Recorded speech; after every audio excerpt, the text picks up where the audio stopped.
I think Resident Evil 2 might be a little overhyped, and I did not expect to feel that way. Because going into this, everything I had heard about this game was that it was one of the greatest survival horror experiences ever made. Like, flawless, completely untouchable. And after coming off as what I can only describe as the masterpiece that Silent Hill 2 was, which you can see by going to my last video, I thought that this was going to be the same level of experience, subconsciously I guess. But it wasn't, and I've been trying to figure out why ever since I finished it.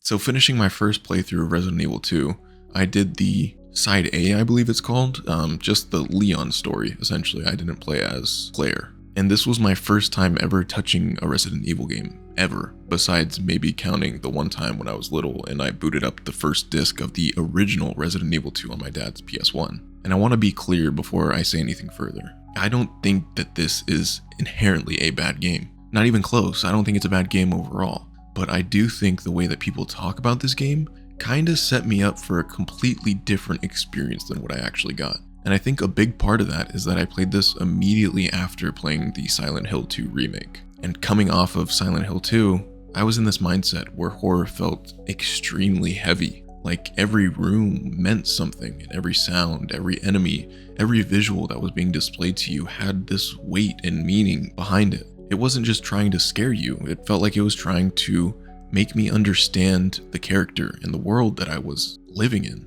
So naturally, going into Resident Evil 2, I kind of expected something similar. Not the same story, but kind of the same feeling that it gave me. And within the first hour, I realized that wasn't what this game was looking to do at all. Resident Evil 2 is not psychological horror. It's more survival and stress horror. And I think that overall is my biggest takeaway from the entire experience. Resident Evil 2 isn't really scary in the way that I expected. Yeah, it's tense and it's stressful. Sure, it keeps you on edge, but it never really got under my skin quite in the way that Silent Hill did. I wasn't left thinking about the game for days later like I did with Silent Hill. It wasn't something that encroached into my memory every time that I was away from it. Like in Silent Hill, I was uncomfortable just existing in that world. Everything that I did in that game, every new area that I explored, and every puzzle that I was discovering had me tense the entire time. But in Resident Evil 2, it wasn't so much about what's going to be around this corner. It was, do I have enough ammo? Should I use this herb now or later? Or can I afford to fight this, or should I just run? It's a completely different kind of pressure, and I think that pressure is actually done very well. But for me personally, it didn't hit quite the same as it did with the atmospheric experience of the last game that I played. Now, I do want to give credit where credit is due, because the game does a lot of things right. This game looks absolutely insane. Let me just say that, hands down, absolutely insane. The lighting, the environments, the way the police station is designed, it's all incredibly polished.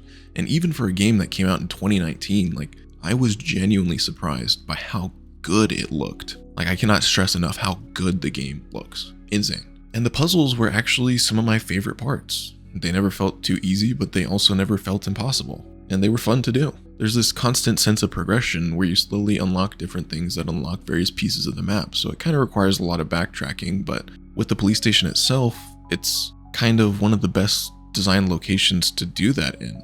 As time progresses and you start to understand it a little more, you start to learn it, and you begin navigating it without even thinking, and it kind of becomes almost like this home world for you in a way. You know where everything's going to be, and sometimes, yeah, it does fresh up with different enemies and places where you've already cleared out, but it keeps it fresh and it makes it fun to go back. It was overall very satisfying in this specific area. As for the sewers, I didn't like the sewers at all. I didn't spend much time down there, and I couldn't seem to find ammo, which was very annoying during that playthrough, but it is what it is. I don't want to talk about it or go into it too much, so I'll just leave it at that. I will say the design of the lab area, I also think that area was extremely cool, and it gave off some Dead Space vibes from the little experience that I've had with that game. It was super high tech and very eerie, and it was a lot more atmospheric than I think even the police station was, which was super cool to see. I really enjoyed that section of the game. The puzzles were pretty fun. The item management system is another thing that I didn't expect to like as much as I did. That system forces you to think, and it makes every decision that you make matter that much more. You're asking yourself things like, do I carry more ammo, or do I keep this key item on me? Should I heal now or risk it and save it for later? The constant decision making is what creates the tension in this game. It's not necessarily the enemies or the atmosphere,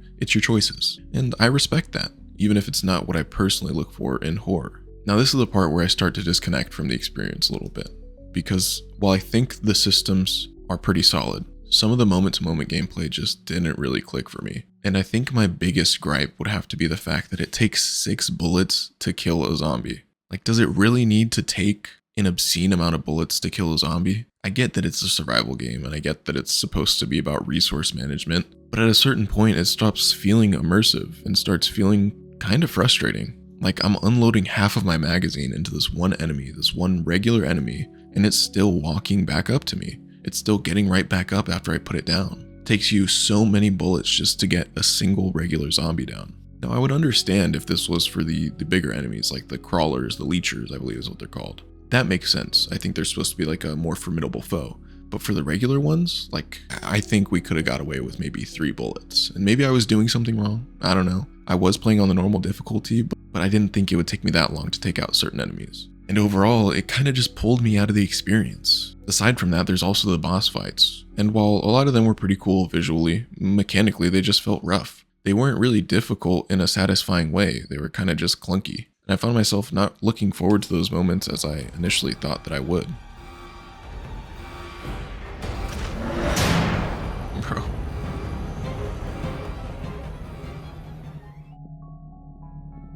But speaking of bosses, Mr. X is this character that follows you all throughout the game. It wasn't in the original, it was kind of something that was written into the remake. And I think he adds an interesting layer to the game in a way, which I know he's like a super big highlight for a lot of people. And I get it. The idea of something constantly hunting you down, it's a common horror trope. That feeling of never letting you feel too safe. It's really cool in concept, and I think it works in a lot of cases. But for me, in this specific situation, in this specific game, it kind of just added a little more stress than fear. It didn't make me feel immersed any more than I was. It kind of just made me feel rushed in what I was doing. I couldn't take my time and actually soak in the environment. And maybe that's the point of it. I don't think there was much to soak up in the environment either. Like, I could hear him when he was in the building or when he was coming to the position that I was at, but all it did was make me put a little bit of pep in my step because I needed to get out of the way. I wasn't scared when he entered the room because I knew he was easily dodgeable. Just kind of annoying. I don't know, that design just didn't hit for me the same way I think it hit for a lot of other people.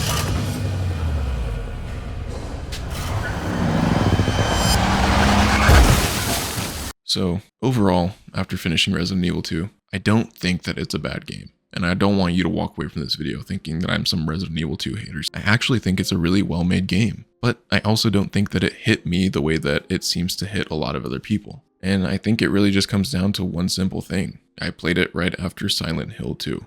And it seems like I'm glazing Silent Hill 2 a lot. But these games are both in the same genre. But while they're in this same genre, they're trying to do 2 completely different things. One is focusing on atmosphere, emotion, story, and horror, while the other is more about survival, intention, and resource management. Neither is objectively better than the other, but for me personally, I realize that I'm more drawn to the kind of horror that lingers, not the kind that pressures you. I'm more drawn to the horror that sticks with you a couple days after, leaves you fiending for more. So maybe Resident Evil 2 isn't overhyped. Maybe I just experienced it at the wrong time. But I'm curious, if you've played this game, how was the experience for you? Was it more just stressful like I'm saying? Have you played both these games and you might have felt the same way, or am I just completely wrong? I have no idea. Now, I'm probably going to go back and finish up the Claire storyline, see if maybe that changes some of my initial feelings of this game, but we'll see. I even got Resident Evil 3, and I've been looking to do more further down the line with the rest of the franchise, because I know that the 7th, 8th, and 9th games really do delve more into that horror aspect that I think I'm looking for. So you can definitely expect to be seeing more of those in the future. But for now, I just want to thank you so much for taking the time to click on this video, and hopefully I didn't make anybody too upset with my opinions. If you did enjoy, please, it would do me a huge favor if you could like, leave a sub, or comment if I'm completely wrong. Let me know your feelings in the comments, and maybe I missed something that you picked up on. As always, I appreciate each and every one of you who are here, and I look forward to seeing you in the next one.